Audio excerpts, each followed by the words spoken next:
নমস্কার বন্ধুরা, ইতিহাসের ইতিকথার নতুন পর্বে আপনাদের সকলকে স্বাগত। প্রত্যেকটি গৃহস্থ বাড়িতেই তুলসী গাছ দেখা যায়।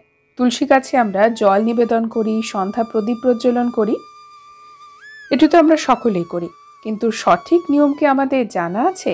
বন্ধুরা, আজকের পর্বে আমরা জানব তুলসী গাছে জল দেওয়ার সঠিক বাস্তু নিয়ম।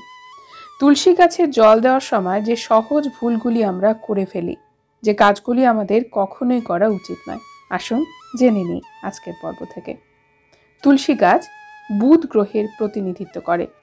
এই গ্রহটিকে শ্রীকৃষ্ণের রূপ বলে মনে করা হয়। আপনি নিয়মিত তুলসী গাছের পুজো করতে পারেন, তবে সন্ধ্যের সময় ভুলেও তুলসী গাছকে স্পর্শ করবেন না। হিন্দু ধর্মে তুলসী গাছ অত্যন্ত গুরুত্বপূর্ণ এবং এই গাছের গুরুত্ব এতটাই বেশি যে একে দেবতার স্থান দেওয়া হয়েছে। দেবী তুলসীকে কোথাও কোথাও সম্পদ সমৃদ্ধির দেবী মা লক্ষ্মীর সঙ্গেও তুলনা করা হয়। বলা হয় দেবী তুলসী লক্ষ্মীর রূপ। স্পষ্টতই আমাদের জীবনে যদি কোনো আর্থিক সমস্যা চলে, সেই সমস্যা থেকে মুক্তি পেতে তুলসী সংক্রান্ত ব্যবস্থা গ্রহণ করলে উপকার পাওয়া যায়। আপনি যদি আপনার বাড়িতে তুলসী গাছ লাগাতে চান, উত্তম, লাগাতেই পারেন, তবে তার উপযুক্ত সময় হলো কার্তিক মাস। কার্তিক মাসের যে কোনো বৃহস্পতিবারে তুলসী গাছ রোপণ করুন সকাল সকাল। শাস্ত্রে বলা হয়েছে কার্তিক মাসের বৃহস্পতিবারে তুলসী গাছ রোপণ করলে সেই বাড়িতে সুখ সৌভাগ্যের অভাব থাকে না এবং ভগবান বিষ্ণুর অত্যন্ত প্রিয় তুলসীর পাতা। বলা হয় বিষ্ণু পুজোতে তুলসী পাতা অর্পণ না করলে বিষ্ণুদেব সেই পুজোই গ্রহণ করেন না। ভগবান বিষ্ণুর গুরুত্বপূর্ণ অবতার হলেন ভগবান শ্রীরামচন্দ্র, শ্রীকৃষ্ণ, আরও অনেক বহু অবতার রয়েছে। প্রত্যেকের পুজোতেই আমরা তুলসী পাতা অবশ্যই দেব নৈবেদ্যে।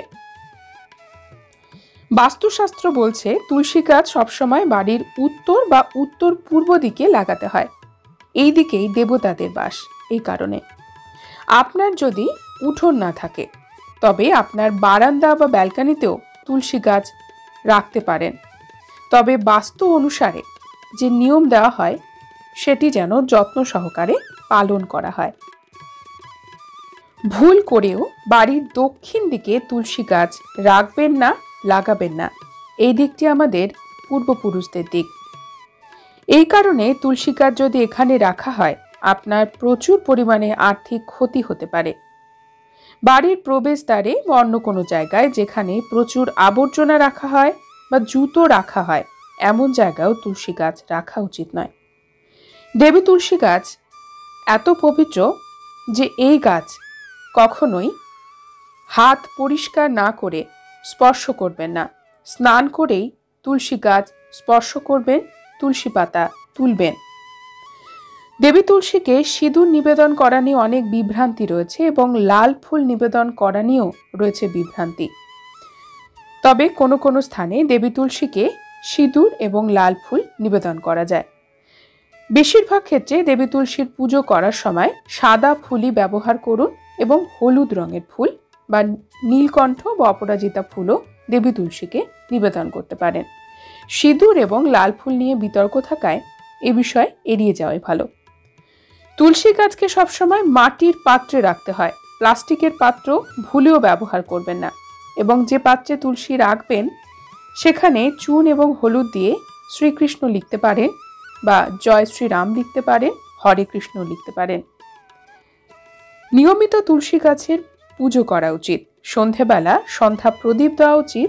সকালবেলা স্নানের পরে সূর্য দেবতাকে অর্ঘ্য নিবেদন করার পরে তুলসী গাছে জল দিতে পারেন। তুলসী গাছে অনেকে কাঁচা দুধও নিবেদন করেন।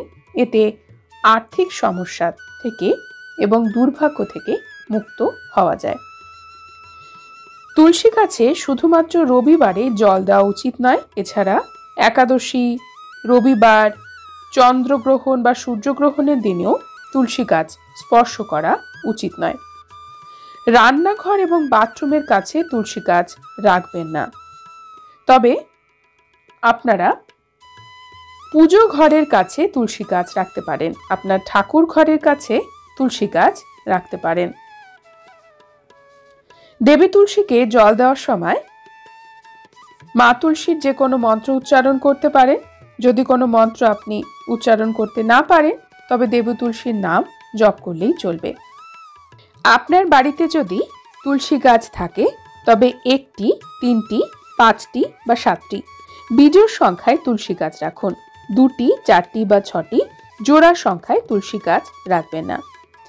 আপনি যদি দেবী তুলসীকে কখনো ওড়না নিবেদন করতে চান তবে সাদা রঙের ওড়না, নীল রঙের ওড়না নিবেদন করতে পারেন। লাল রঙের ওড়না নিবেদন না করাই ভালো। বন্ধুরা, আজকের পর্ব এই পর্যন্তই। পরবর্তী পর্বে নতুন একটি বিষয় নিয়ে আপনাদের সঙ্গে কথা হবে।